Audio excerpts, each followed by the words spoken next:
आज का सेशन बहुत महत्वपूर्ण होगा क्योंकि आज हम करने वाले हैं भारतीय आंदोलन, जो कि यहाँ से भर भर के प्रश्न पूछे जाते हैं, तो वीडियो के अंत तक बने रहिएगा।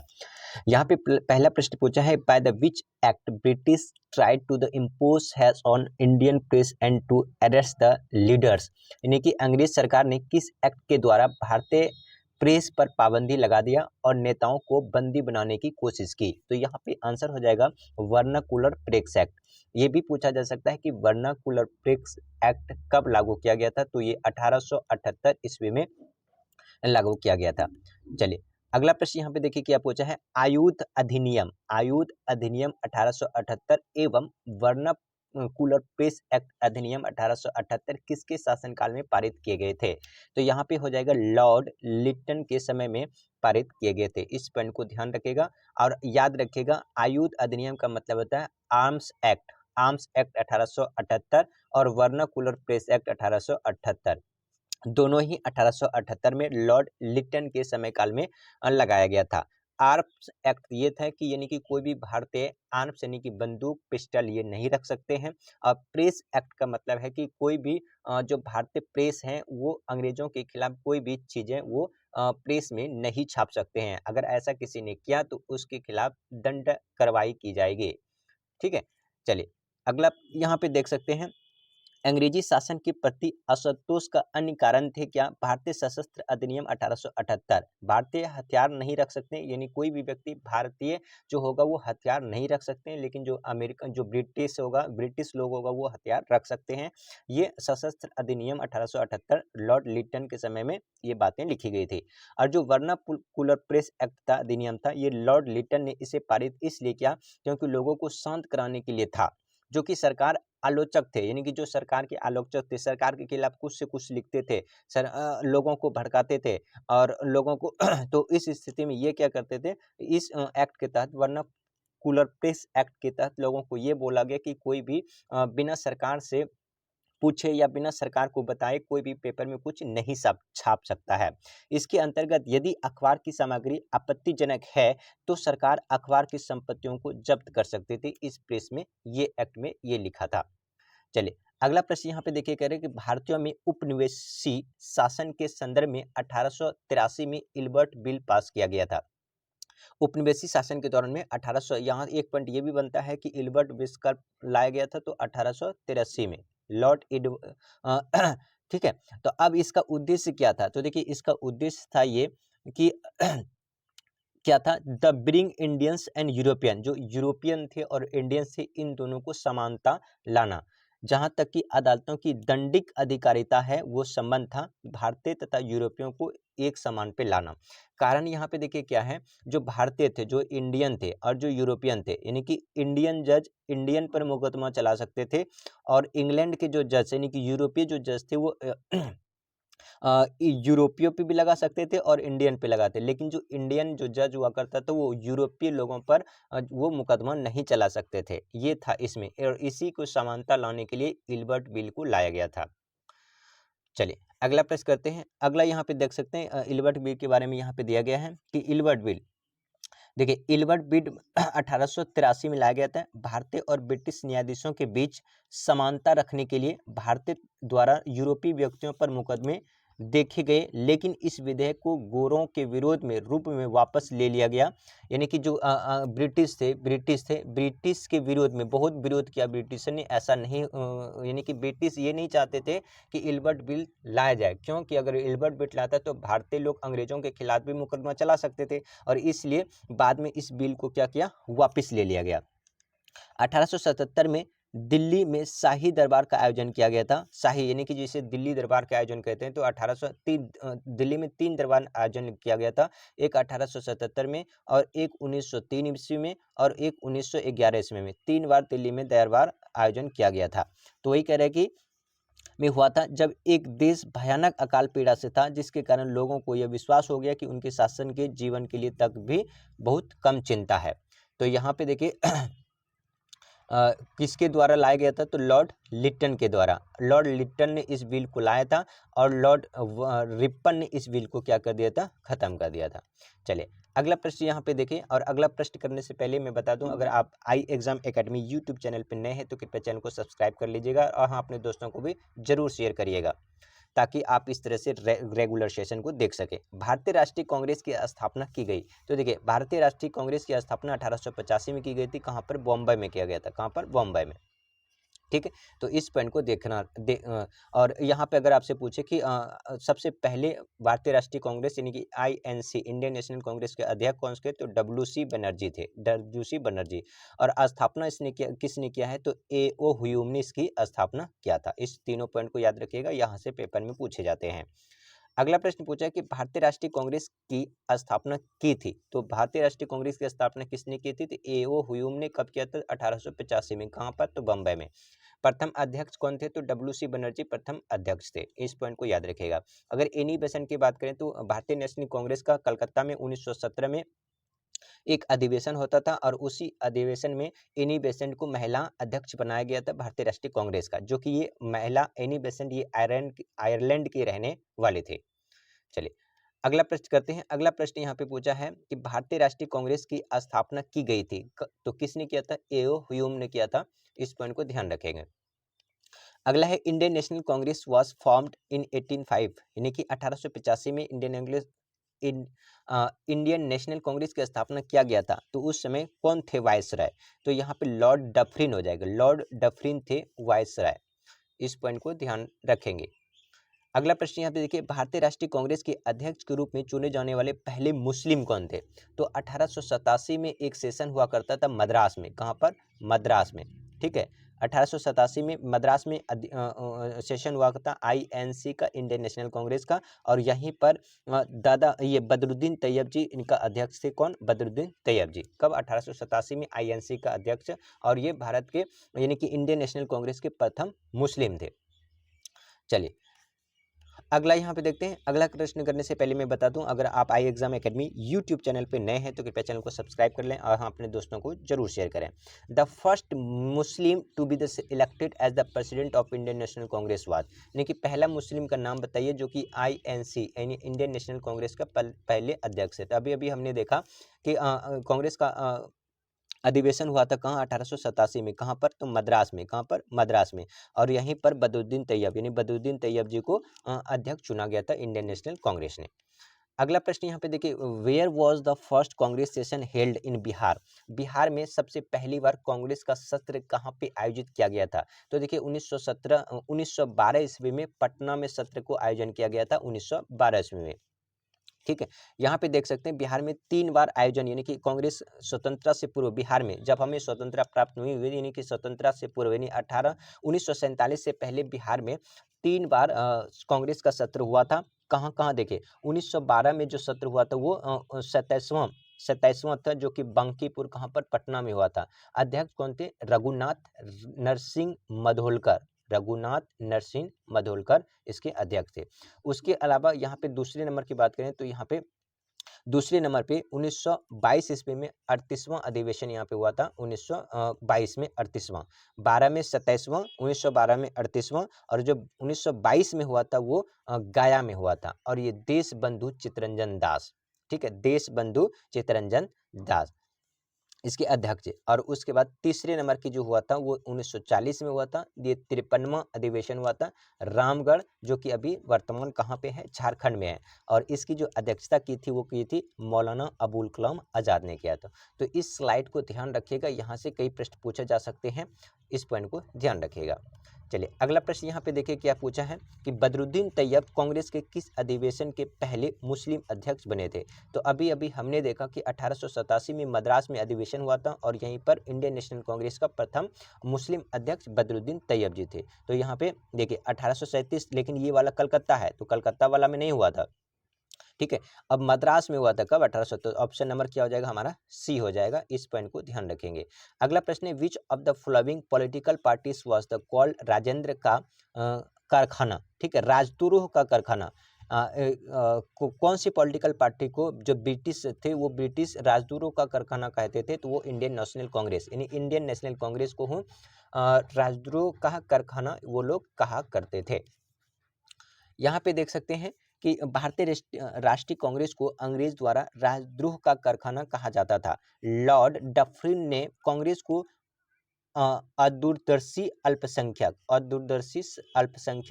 प्रतिनिधित्व करने वाला उसकी खिल्ली उड़ाई थी। यानी लॉर्ड डफरिन ने ये कहा कि कांग्रेस जो है ये अल्पसंख्यक, इनके छोटे संख्या को ये अदर्शी अल्पसंख्यक प्रतिनिधित्व करता है। और लॉर्ड कर्जन, क्योंकि 1905 में आपसे बंगाल के विभाजन के समय में जानते हैं लॉर्ड कर्जन थे, तो लॉर्ड कर्जन ने कहा कि कांग्रेस अपने पतन के लिए लड़खड़ा रही है और भारत में रहते हुए मेरी सबसे बड़ी महत्वाकांक्षाओं में से एक यह है कि मैं इसके शांतिपूर्ण अंत में सहायता करूं। यानी कि ये स्टेटमेंट पूछा जाता है, कर्जन ने, देखिए लॉर्ड कर्जन ने ये कहा कि जो कांग्रेस है, मेरी इच्छा ये है कि कांग्रेस अभी डगमगा रही है, लड़खड़ा रही है और मेरी महत्वाकांक्षा यही है ये जल्दी से ये कांग्रेस खत्म हो जाए और इसकी खत्म होने में, यानी कि इसकी मृत्यु होने में कांग्रेस की, मैं इसमें सहायता करूं। ये बात किसने कहा था? तो लॉर्ड कर्जन ने कहा था। और डफरिन ने कहा ये कि अल्पसंख्यक सूक्ष्मदर्शी है, तो इस पॉइंट को ध्यान रखिएगा। और उसके बाद ब्रिटिश अंग्रेजों ने कहा कि कांग्रेस जो है राजद्रोहों का कारखाना है, तो इस सारे पॉइंट को ध्यान रखेंगे। अगला प्रश्न देखते हैं। अगला प्रश्न यहाँ पे पूछा है क्या कि who among the following lead the स्वदेशी मूवमेंट इन दिल्ली। दिल्ली में स्वदेशी आंदोलन का जो नेतृत्व है वो किसने किया है, वो आपको बताना है। तो यहाँ पे आंसर हो जाएगा सर सैयद हैदर राजा ने दिल्ली में स्वदेशी मूवमेंट का नेतृत्व किया था। अगर ये पूछा जाए कि स्वदेशी आंदोलन कब शुरुआत हुआ था, तो 1905 में बंगाल का विभाजन हुआ था और यहीं पर स्वदेशी आंदोलन की शुरुआत हो गई थी। दोस्तों, अगर अभी तक आपने आई एग्जाम एकेडमी यूट्यूब चैनल को सब्सक्राइब नहीं किया तो जल्दी से चैनल को सब्सक्राइब कर लें और हाँ, अपने दोस्तों को भी जरूर शेयर करिएगा। बंगाल विभाजन कब हुआ था? तो देखिए, बंगाल विभाजन हुआ था 1905 में, ये सभी जानते हैं। लेकिन यहाँ पर 1905 तो है, लेकिन और आपको फंसाने की ये कोशिश कर रहा है। तो आंसर यहाँ पे हो जाएगा, देखिए 15 अक्टूबर। तो 15 अक्टूबर तो आंसर था नहीं, यहाँ 16 अक्टूबर। कब? 16 अक्टूबर 1905 को, 16 अक्टूबर 1905 को बंगाल विभाजन प्रभावी हो गया था। लेकिन यहाँ पे आंसर है ही नहीं, तो ऑप्शन नंबर हमारा ई हो जाएगा, जो यहाँ पे नहीं है। इस पॉइंट को ध्यान रखेंगे। अगला प्रश्न यहाँ देखिए, प्रथम बार संघर्ष के तरीकों के रूप में स्वदेशी एवं बहिष्कार। स्वदेशी एवं बहिष्कार, स्वदेशी का मतलब होता है कि जो भारत में निर्मित वस्तुएं हैं उसी का प्रयोग किया जाए, जो बाहर की वस्तुएं हैं उसका प्रयोग ना किया जाए। और बाहर की वस्तुएं यानी कि जो ब्रिटिश का गवर्नमेंट का, लंदन का, इंग्लैंड का जो वस्तुएं हैं, जो कपड़े हैं, उनको क्या करें? बहिष्कार करें, उसका हम सेवन ना करें, ताकि हमारा भारत का जो पैसा है वो बाहर ना जा पाए। तो यहाँ पे किस दौरान हुआ था? ये आंसर हो जाएगा बंगाल विभाजन के दौरान ही हुआ था। कब? 1905 ईस्वी में। चलिए अगला प्रश्न करते हैं। अगला प्रश्न पूछा कि किस घटना के दौरान वंदे मातरम गीत एक धार्मिक मंत्र बन गया था? तो बंगाल विभाजन के समय में ही वंदे मातरम एक धार्मिक मंत्र बन गया था। सभी के मुंह में एक ही आवाज हुआ करते, वंदे मातरम, वंदे मातरम। और आज भी आपने देखे होंगे कि जहाँ पे भी आंदोलन वगैरह होता है तो वहाँ पे तिरंगा झंडा लेकर के लोग वंदे मातरम करते हैं। चलिए अगला प्रश्न यहाँ पे देख सकते हैं, बंगाल विभाजन के प्रत्याघात, यानी कि बंगाल विभाजन जब हुआ था, कब हुआ था? तो 1905 ईस्वी में बंगाल विभाजन हुआ था। रूप में कौन सा आंदोलन शुरू किया गया था? तो ये स्वदेशी आंदोलन को शुरू किया गया था बंगाल विभाजन के प्रत्याघात के बाद। 1905 ईस्वी में बंगाल के विभाजन के समय भारत का वायसराय कौन था? तो लॉर्ड कर्जन थे। और लॉर्ड कर्जन ने क्या किया था? लॉर्ड कर्जन ने क्या कहा था? लॉर्ड कर्जन ने ये कहा था कि भारत, ये जो कांग्रेस है वो एक लड़खड़ाती हुई मतलब कांग्रेस लड़खड़ा रही है और इसे पतन होने में मैं अपना योगदान दूंगा। अगला देखिए, अगला प्रश्न पूछा कि द लेफ्टिनेंट गवर्नर। देखिए लेफ्टिनेंट गवर्नर, अगर वर्तमान में पूछा है कि लेफ्टिनेंट गवर्नर होता कहाँ है, तो देखिए वर्तमान लेफ्टिनेंट गवर्नर जो केंद्र शासित प्रदेश होते हैं वहाँ पर लेफ्टिनेंट बोला जाता है। कई बार इंग्लिश के पेपर में लेफ्टिनेंट का स्पेलिंग पूछा जाता है, तो याद रखिएगा लेफ्टिनेंट का स्पेलिंग होता है LIEUTENANT। इसको क्या पढ़ते हैं? लेफ्टिनेंट पढ़ते हैं। क्या पढ़ते हैं? लेफ्टिनेंट। तो ये पूछा कि बंगाल के विभाजन के समय बंगाल का लेफ्टिनेंट गवर्नर कौन था? तो आंसर हो जाएगा यहाँ पे सर एंड्रस फ्रेजर। अगर लेफ्टिनेंट की बात करें, यानी कि लेफ्टिनेंट गवर्नर की बंगाल की बात करें, तो सर एड्रूज फ्रेजर हो जाएगा। अभी हाल ही में बीपीएससी का टीआरई यानी कि टीचर एग्जाम में इस प्रश्न को पूछा गया था। और इसके अलावा अगर आपसे बंगाल का वाइसराय कौन था ये पूछे तो लॉर्ड कर्जन हो जाएगा। इस पॉइंट दोनों को ध्यान रखेंगे। चलिए अगला प्रश्न यहाँ पे देख सकते हैं कि बंगाल का जो विभाजन हुआ था 1905 ईस्वी में हुआ था। लॉर्ड कर्जन शासन में 16 अक्टूबर 1905 को प्रभावी हो गया था। और बंगाल ब्रिटिश भारत का सबसे बड़ा प्रांत बिहार और उड़ीसा को क्या कर दिया, अलग कर दिया था। ये पूरा का बंगाल ही हुआ था। और यहाँ पे देखिए ये पूरा बंगाल हुआ करता था। अब बंगाल को किसमें, बिहार और उड़ीसा प्रांत को अलग कर दिया गया बंगाल से। उससे इससे पूर्वी बंगाल का एक नया प्रांत बना दिया जो कि बाद में पूर्वी पाकिस्तान और वर्तमान में बांग्लादेश बन गया। जो पूर्वी पाकिस्तान है यानी कि एक पूर्वी पाकिस्तान बना दिया। और पूर्वी पाकिस्तान जो कि पहले उसके पूर्वी बंगाल को 2 पार्ट में बांट दिया। ठीक है, 2 से 3 पार्ट में बांट दिया। एक तो पूर्वी बंगाल और जो कि अभी वर्तमान में बांग्लादेश है। और बिहार और उड़ीसा को भी अलग कर दिया। कहाँ से, बंगाल से। कब, बंगाल विभाजन में। विभाजन का मुख्य कारण क्या था, शिक्षित मध्य वर्ग के राजनीतिक प्रभाव को नष्ट करना और हिंदू और मुसलमानों को विभाजित करना। देखिए जिस क्षेत्र में हिंदू मुस्लिम और हिंदू ज़्यादा संख्या में हुआ करते थे उन दोनों को क्या कर दिया, अलग कर दिया, ताकि वो दोनों आपस में लड़े और अंग्रेज उसका पूरा का पूरा फायदा उठाए।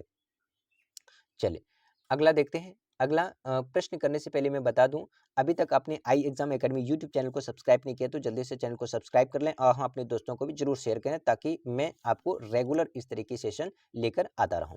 अगला प्रश्न पूछा कि निम्नलिखित में से किस आंदोलन के लिए प्रथम बार वंदे मातरम को नारे के रूप में अपनाया गया था। तो अभी हमने देखा कि पार्टीशन ऑफ बंगाल यानी बंगाल के विभाजन के में ही स्वदेशी आंदोलन और इसके रूप में अपनाया गया था।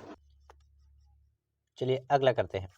अगला प्रश्न यहाँ पे पूछा है, during which of the flowing movement Vande Mataram become the theme song of Indian national movement. यानी कि किस समय में वंदे मातरम भारतीय राष्ट्रीय कांग्रेस का शीर्ष गीत बन गया। तो यहाँ पे आंसर हमारा हो जाएगा, वो था स्वदेशी आंदोलन। और स्वदेशी आंदोलन की बात करें तो ये स्वदेशी आंदोलन कब हुआ था, तो 1905 ईस्वी में। अगला यहाँ पे देखिए तो वही सेम क्वेश्चन है, तो अगला स्किप करके इसको कर सकते हैं। अगला प्रश्न यहाँ पे पूछा है, स्वदेशी और बहिष्कार पहली बार किस घटना के दौरान संघर्ष की विधि के रूप में अपनाए गए थे। स्वदेशी और बहिष्कार, तो देखिए स्वदेशी और बहिष्कार ये दोनों के दोनों पार्टीशन ऑफ बंगाल में हुआ था, बंगाल के विभाजन के समय में है। अगला प्रश्न पूछा है कि देखिए भारतीय स्वतंत्रता संग्राम के संदर्भ में 16 अक्टूबर 1905 निम्नलिखित कारणों में से किसके लिए प्रसिद्ध है।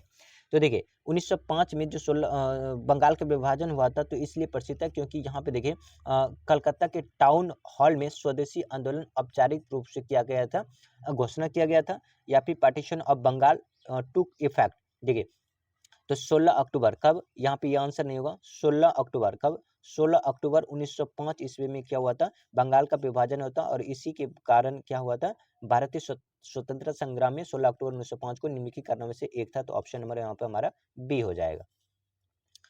अगला प्रश्न पूछा है कि देखिए कांग्रेस ने स्वराज प्रस्ताव वर्ष 1905 में पारित किया था। जी हाँ, स्वराज का प्रस्ताव 1905 में पारित किया गया था। जो स्वराज का मतलब होता है सेल्फ रूल या फिर स्वशासन को सुनिश्चित करना, स्वराज का मतलब होता है। भारत में स्वदेशी आंदोलन का किस दौरान हुआ। तो भारत में स्वदेशी आंदोलन बंगाल के विभाजन के समय में हुआ था 1905 ईस्वी में। कब, 16 अक्टूबर को। इस पॉइंट को ध्यान रखेंगे। अगला प्रश्न यहाँ पे देखिए पूछा है कि where did the Mahatma madam Cama hoisted of the first three colour flag. यानी कि यहाँ पे एक प्रश्न पूछ जाता है कि पहली बार किसने तिरंगा ध्वज को फहराया था।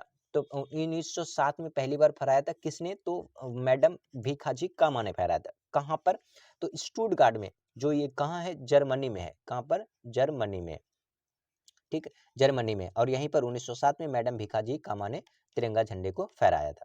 अगला देखिए मैडम कामा ने भारत की तिरंगा झंडा कब, तो अभी अभी हमने देखा ये स्टुटगार्ट में फहराया था। ये 66वें बीपीएससी में इसको पूछा है और यहाँ पे देखिए 2015 में पूछा है, तो इसलिए देख सकते हैं ये मैडम भीखा कामा जी। और ये 22 अगस्त 1907 ईस्वी को कहाँ फहराया था, स्टुटगार्ट, जो कि कहाँ पे है, जर्मनी में है। यहाँ पे इस तरह से झंडा हुआ करते थे, इसको यहाँ पे फहराया था। अगला देखिए, बंगाल विभाजन के विरुद्ध में राष्ट्रवादियों ने निम्नलिखित कार्यक्रम शुरू किए। तो जब देखिए बंगाल विभाजन हुआ था तो उस समय क्या किया, राष्ट्रवादियों ने बहिष्कार किया। उसके बाद स्वदेशी आंदोलन को भी चलाया और नई राष्ट्रीय शिक्षा नीति को भी अपनाया। और सहयोग ने नॉन कॉपरेशन मूवमेंट तो 1920 से 22 तक चला था। नॉन कॉपरेशन मूवमेंट 1920 से 22 तक। तो यहाँ पे 1 2 4 किसमें, ऑप्शन नंबर डी में है। दोस्तों अभी तक आपने चैनल को सब्सक्राइब नहीं किया है तो जल्दी से आई एग्जाम अकेडमी यूट्यूब चैनल को सब्सक्राइब कर लें और हाँ, अपने दोस्तों को भी जरूर शेयर करें और वीडियो को लाइक जरूर कर दें। मुस्लिम लीग ने अपना वार्षिक अधिवेशन नियमित रूप से कहां पर प्रारंभ किया, तो कराची में किया था 1925 में। वही अगर पूछ लिया जाए कि मुस्लिम लीग की स्थापना कहाँ किया गया था, तो 1906 ईस्वी में, जो अभी बांग्लादेश है वहीं की बांग्लादेश में ढाका में किया गया था। अगला है, मुस्लिम लीग का प्रथम अधिवेशन कहाँ पे हुआ था, तो मुस्लिम लीग का जो प्रथम अधिवेशन है वो हुआ था कराची में। ठीक, चलिए अगला प्रश्न देख सकते हैं क्या है कि all India Muslim League was founded, Akhil Bharatiya Muslim league का स्थापना कहाँ पे हुआ था, तो ये हुआ था 1906 ईस्वी में और कहाँ पर, ढाका में हुआ था। अगला प्रश्न पूछा है, where where did the Indian Congress got divided into two wings, moderate and extremist, यानी कि कांग्रेस में कहां पर, किस सेशन में कांग्रेस दो गुटों में बंट गए थे, नरम दल और गरम दल में, यानी उग्रवादी और उदारवादी। उदारवादी और उग्रवादी। जो उदारवादी हुआ करते थे ये होते थे मॉडरेट, कौन, मॉडरेट। और ये जो उग्रवादी हुआ करते थे ये एक्सट्रीमिस्ट हुआ करते थे, क्या, एक्सट्रीमिस्ट। ठीक है, तो ये कब हुआ था, तो सेशन हुआ था सूरत के अधिवेशन में। सूरत में अधिवेशन कब हुआ, तो 23वां अधिवेशन हुआ था सूरत में और यहीं पर कांग्रेस दो भागों में बट गए थे। अखिल भारतीय मुस्लिम लीग का स्थापना कहाँ हुआ था, तो मुस्लिम लीग अभी अभी हमने देखा 1906 ईस्वी में, कहाँ पर, ढाका में। भारतीय राष्ट्रीय कांग्रेस का भारतीय कांग्रेस कहाँ पर उदारवादियों एवं उग्रवादियों दो भागों में बट गए थे, तो सूरत के अधिवेशन में हुआ था 1907 ईस्वी में। अगला देखिए, 1907 ईस्वी में कांग्रेस का विभाजन किस स्थान पर हुआ था, तो ये सूरत में हुआ था। कब कब 1907 ईस्वी में, इस पॉइंट को ध्यान रखेंगे। अगला प्रश्न देखिए क्या पूछा है कि भारतीय कांग्रेस कहां पर उदारवादियों एवं उग्रवादियों दो भागों में विभाजित हो गए थे, तो 1907 ईस्वी में सूरत के अधिवेशन में दो भागों में क्या हुए थे, बट गए थे। अगला प्रश्न कहते हैं, सूरत विभाजन 1907 के बाद भारतीय राष्ट्रीय कांग्रेस पर किसका नियंत्रण हो गया। देखिए 1907 में दो पार्ट में बट गए, कौन कौन, नरम और गरम दो पार्ट में बट गए और दोनों अपने अपने नेता को उन्होंने यहाँ पर सेशन में उतारा, गरम दल वाले भी और नरम दल वाले। जो नरम दल वाले थे, नरम दल वाले ये अरविंदो घोष को उतारा और जो गरम दल वाले थे वो लाला लाजपत राय को। गरम दल वाले हार गए और नरम दल वाले जीत गए। तो वही पूछा है कि कौन कांग्रेस का नियंत्रण हो गया, तो यहाँ पे नरम दल वाले का नियंत्रण हो गया था। अगला प्रश्न यहाँ पे देखिए पूछा है कि 1907 में भारतीय राष्ट्रीय कांग्रेस के सूरत के वार्षिक अधिवेशन में अध्यक्ष कौन थे, तो वही आर बी घोष। अगला प्रश्न यहाँ पे पूछा है 1907 में सूरत कांग्रेस अधिवेशन में किसका नाम कांग्रेस के अगले अध्यक्ष के रूप में गरम दल द्वारा प्रस्तावित किया गया था। तो अभी अभी हमने देखा कि गरम दल द्वारा किसे प्रस्तावित किया था, लाला लाजपत राय को, जो कि ये हार गए थे, ये नहीं जीते थे। और जीते कौन थे, जीते थे ये आर.बी. घोष। ठीक है, चलिए अगला प्रश्न देखते हैं। अगला प्रश्न पूछा है कि वर्ष 1907 में सूरत में भारतीय राष्ट्रीय कांग्रेस के विभाजन का मुख्य कारण क्या हुआ था। तो देखिए, तो मुख्य कारण था extremist lack of the faith in the capacity of the moderate to negotiate with the British government, यानी कि अंग्रेजी जो सरकार से अंग्रेजी सरकार के साथ नरमपंथियों की वार्ता करने का क्षमता के बारे में चरमपंथियों में विश्वास का अभाव था। यानी कि गर्मपंथी ये चाहते थे कि ये लोग सही से बात नहीं करते, हाथ जोड़ते हैं, पैर जोड़ते हैं और इसलिए वो चाहते थे कि गर्मपंथी यानी कि आंदोलन से और अच्छे तरीके से हिंसक प्रदर्शन करके के आज़ादी लिया जाए, यही कौन चाहते थे, गरम दल वाले चाहते थे। सूरत अधिवेशन में जहां भारतीय राष्ट्रीय कांग्रेस में पहली बार फूट हुई तो वो अधिवेशन कौन सा था, तो वो 23वां अधिवेशन था। कब हुआ था, 1907 ईस्वी में। 1907 में सूरत का अधिवेशन था, 23वां सेशन था। यहाँ पे देख सकते हैं कि Surat split 1907, INC split into two group, दो कट में एक्सट्रीमिस्ट में और मॉडरेट में बढ़ गए थे। कब, सूरत के सेशन 1907 में। जो एक्सट्रीमिस्ट थे लीड बाय बाल गंगाधर तिलक, जो एक्सट्रीमिस्ट थे लाल बाल और पाल, यानी लाला लाजपत राय, बाल गंगाधर तिलक और बिपिन चंद्र पाल, ये तीनों ही गर्म दल के नेता थे।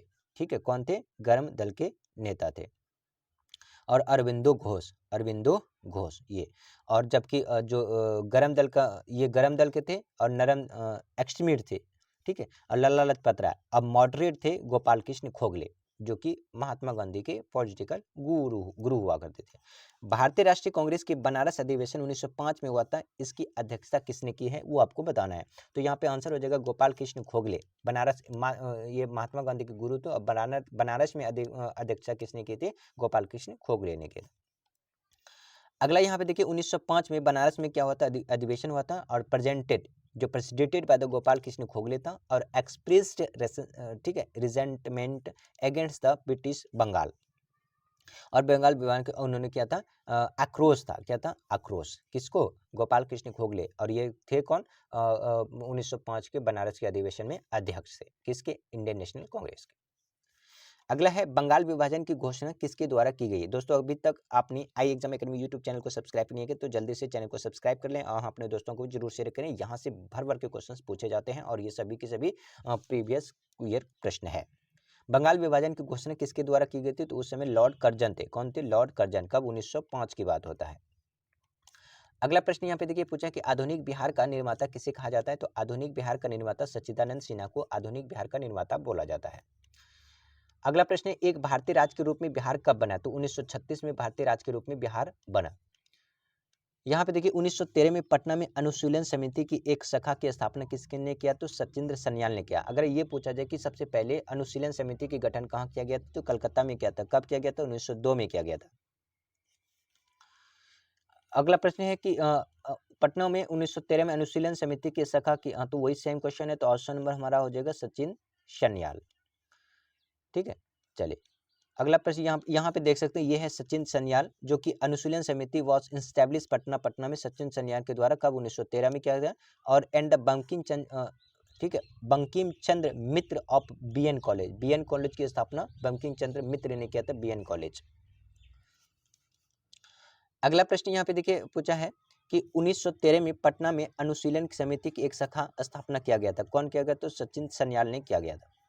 दोस्तों अभी तक आपने आई एग्जाम एकेडमी यूट्यूब चैनल को सब्सक्राइब नहीं किया तो जल्दी से चैनल को सब्सक्राइब कर लें, और हाँ बेल आइकन को जरूर दबा दें ताकि आपको सबसे पहले सेशन का नोटिफिकेशन मिल जाए। और दोस्तों को भी जरूर शेयर कर दें ताकि उनका भी भला हो जाए। और ये free of cost regular session चलता है, और आप इसी तरह के सेशन को देखना चाहते हैं तो जल्दी से चैनल को सब्सक्राइब करें, और हाँ अपने दोस्तों को शेयर करें। अगला प्रश्न है कि द जुगांतर पत्रिका, जो देखिए जुगांतर पत्रिका था, न्यूज़पेपर था, ये वीकली, ये बंगाली पत्रिका है। कौन सी है? ये बंगाली है। ये बंगाली पत्रिका है, और वीक में एक दिन में, यानी कि सप्ताह में सिर्फ एक ही दिन इसको प्रकाशित किया जाता था। तो वही पूछा है कि ये किसकी पत्रिका थी? तो यहाँ पे हो जाएगा बरिंद्र कुमार घोष के द्वारा ये पत्रिका थी, जो अरविंदो घोष का ये भाई था। यहाँ पे देखिए उन्होंने क्या किया था? अनुशीलन की समिति की जो स्थापना किया था 24 मार्च 1902 को। कब? 24 मार्च 1902 को अनुशीलन समिति की स्थापना ठीक है, परमथनाथ मित्र और सतीश चंद्र के बसु के द्वारा किया गया था, और इसकी जो अध्यक्षता की थी वो किया था कौन? अरविंदो घोष के छोटे भाई वीरेंद्र कुमार घोष ने किया था। चलिए अगला प्रश्न देखते हैं। अगला प्रश्न यहाँ पे पूछा है, क्या पूछा है कि बिहार छात्र परिषद का संगठित किया था? तो बिहार में छात्र परिषद को जो संगठित किया था वो डॉक्टर राजेंद्र प्रसाद ने बिहार छात्र परिषद को संगठित किया था। और ये देखिए बिहार के CDPO के एग्जाम में इसको पूछा गया है, और ना सिर्फ पहले पूछा है, अभी हाल ही में इस प्रश्न को BPSC के द्वारा भी पूछा गया था। अगला यहाँ पे देखिए क्या पूछा है कि the act that also known as the Morley Minto reform. क्या है? Morley Minto reform. तो ये देखिए मार्लो मिंटो रिफॉर्म हुआ था क्या? तो 1909 ईस्वी में मार्लो मिंटो रिफॉर्म हुआ था।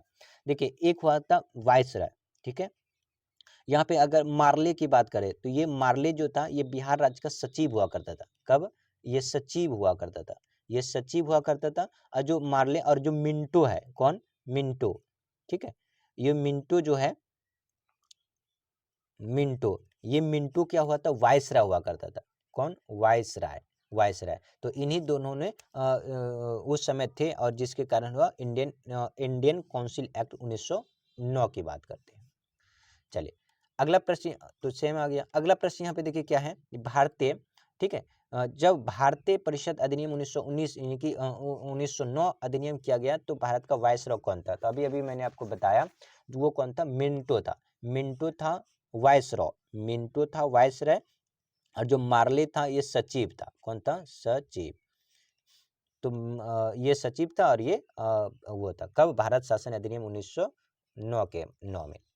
मार्ले सचिव, मिंटो वायसरॉय। अगला प्रश्न देखिए पूछा है, क्या पूछा है कि कि नीचे दिए कथन है, क्या कथन है? भारत सरकार अधिनियम 1909 को मार्ले मिंटो सुधार के रूप में जाना जाता है। बिल्कुल सही बात है। इस अधिनियम ने सांप्रदायिकता को वैध करा दिया। तो देखिए ये सही है, तो ये यहाँ पे ये तो सही है, ये तो होगा नहीं। तो ऑप्शन नंबर हमारा क्या होगा?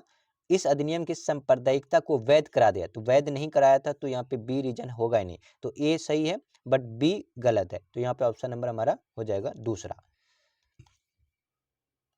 यहाँ पे देख सकते हैं कि मार्लो मिंटो का विशेषता क्या था। मार्लो मिंटो भारत के राज्य के सचिव थे। जो मार्ले थे वो सचिव थे और जो मिंटो थे वो भारत के वायसरॉय थे। कब? 1909 के अधिनियम को लोकप्रिय रूप में मार्ले मिंटो सुधार से बोला जाता है।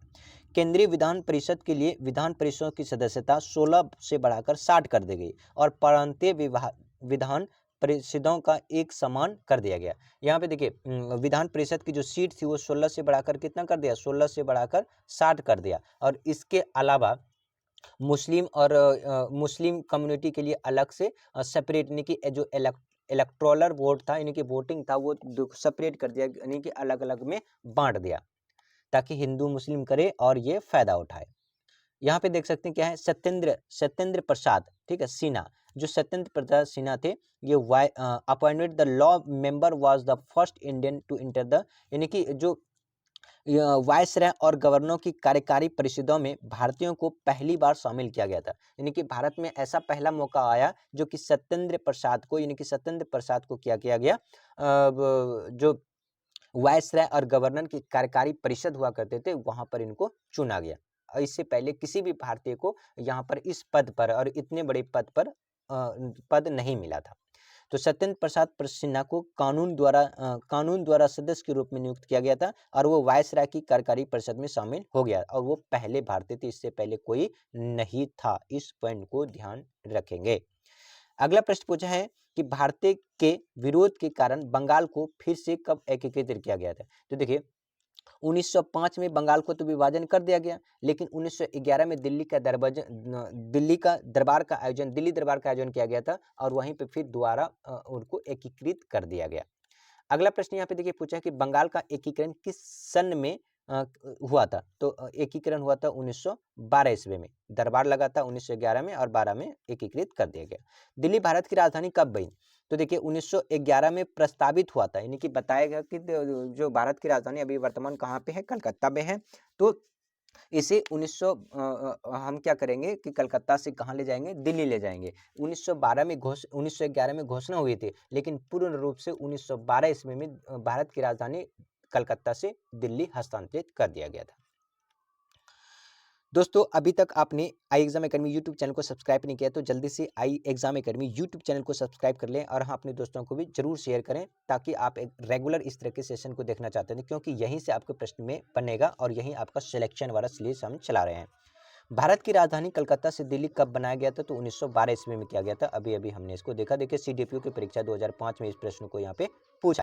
चलिए अगला प्रश्न देखते हैं। अगला प्रश्न यहाँ पे पूछा है ब्रिटिश भारत की राजधानी कलकत्ता से दिल्ली हस्तांतरित किसके काल में किया गया है? तो ये लॉर्ड हार्डिंग उस समय थे। कब? 1911 में कौन थे? 1911 और 12 की बात करें तो ये लॉर्ड हार्डिंग है। तो आंसर नंबर हमारा क्या हो जाएगा? लॉर्ड हार्डिंग हो जाएगा, जब दिल्ली से कलकत्ता से दिल्ली राजधानी बनाया गया था। देखिए 22 मार्च 1911 में दिल्ली का दरबार का आयोजन किया गया था, जो कि उस समय जॉर्ज पंचम जो कि भारत आए थे उस समय। Emperor and the empress of India an official ceremony last from latest from 7 to 16 दिसंबर। दरबार इटसेल्फ अक्रीन ट्यूसडे 12 दिसंबर। ठीक है, और यहाँ पे प्रस्तावित किया क्या कि दिल्ली को it was capital from Calcutta to Delhi, cancel of the partition of Bengal. Bengal के पार्टिसिपेंट को रद्द कर दिया और ये बताया गया कि दिल्ली की राजधानी भारत की राजधानी कलकत्ता से कहाँ लाया जाए, दिल्ली लाया जाए। तो ये देख सकते हैं 12 मार्च 1911 को एक शाही उद्घोषणा की गई जिसमें जॉर्ज पंचम और मैरी के राजदूत के रूप में दिसंबर में दरबार का आयोजन किया गया था। भारत के सम्राटों और महारानी की घोषणा की जाएगी। आधिकारिक समारोह में 7 से 16 दिसंबर तक लेकर दरबार का स्वयं मंगलवार 12 दिसंबर को हुआ और जो सम्राट ने भारत की राजधानी को कलकत्ता से कहाँ, दिल्ली हस्तांतरित करने की घोषणा की और बंगाल डिवीजन को भी यानी कि बंगाल का जो डिवीजन था, विभाजन था, वो उसको भी रद्द कर दिया गया। अगला प्रश्न देखिए, कुछ पूछा है कि पटना में आयोजित भारतीय राष्ट्रीय कांग्रेस 1912 अधिवेशन की अध्यक्षता किसने की थी? तो ऑप्शन हो जाएगा रघुनाथ सिंह मधुलकर ने इसे किया था। दोस्तों, अभी तक आपने आई एग्जाम एकेडमी यूट्यूब चैनल को सब्सक्राइब नहीं किया तो जल्दी से आई एग्जाम एकेडमी यूट्यूब चैनल को सब्सक्राइब कर लें ताकि आपको यहाँ से जरूर फायदा होगा और ये बहुत महत्वपूर्ण सेशन हुआ करता है। अगला देखिए, यहाँ पे देखिए ये हिमालय वाला क्षेत्र है और हिमालय क्षेत्र में 3 पार्टों में इसको हिमालय के क्षेत्र को बांटा गया है। ऊपर वाले को, जो ऊपरी वाले पार्ट है, इसको कहते हैं ग्रेट हिमालय और इसी को सह्याद्री बोला जाता है और यह बीच वाले को कहते हैं लेजर हिमालय, जिसे हिमाचल भी इसको बोला जाता है और ये लास्ट वाला जो होता है इसको कहते हैं शिवालिक। ये देखिए ऊपर वाला नॉर्थ में है, नीचे वाला साउथ में, उत्तर है, नीचे दक्षिण है। अगर आपसे पूछे कि हिमालय का सबसे उत्तरी वाला भाग कौन सा है तो ग्रेट हिमालय यानी कि बृहद हिमालय हो जाएगा। अगर ये पूछे हिमालय का सबसे दक्षिण वाला क्षेत्र कौन सा होता है, शिवालिक हो जाएगा। ठीक है, बीच में पूछे तो हिमाचल या फिर लेजर हिमालय हो जाएगा। इस पॉइंट को ध्यान रखेंगे। अब बताइए, आपका इस प्रश्न का उत्तर आप खुद कमेंट बॉक्स में दीजिए। सबसे दक्षिणी हिमालय को क्या कहते हैं? ठीक है, दक्षिणी वाले हिमालय को क्या कहते हैं, ये आपको कमेंट बॉक्स में बताना है। ठीक है, आपके लिए प्रश्न है ये। चलिए अगला प्रश्न यहाँ पे देखिए पूछा है कि विंध्य और सतपुड़ा पर्वत, देखिए विंध्य और सतपुड़ा पर्वत, तो यहाँ पर ये वाला जो है, यहाँ पे विंध्य और यहाँ पे है सतपुड़ा और इसी के बीच में एक नदी बहती है जिसका नाम है नर्मदा नदी। कौन सी? नर्मदा नदी। तो ऑप्शन नंबर हमारा हो जाएगा ए। दोस्तों, अभी तक आपने आई एग्जाम एकेडमी यूट्यूब चैनल को सब्सक्राइब नहीं किया तो जल्दी से चैनल को सब्सक्राइब कर लें और हाँ, अपने दोस्तों को भी जरूर शेयर करें इस तरह से रेगुलर आप सेशन को देखना चाहते हैं तो।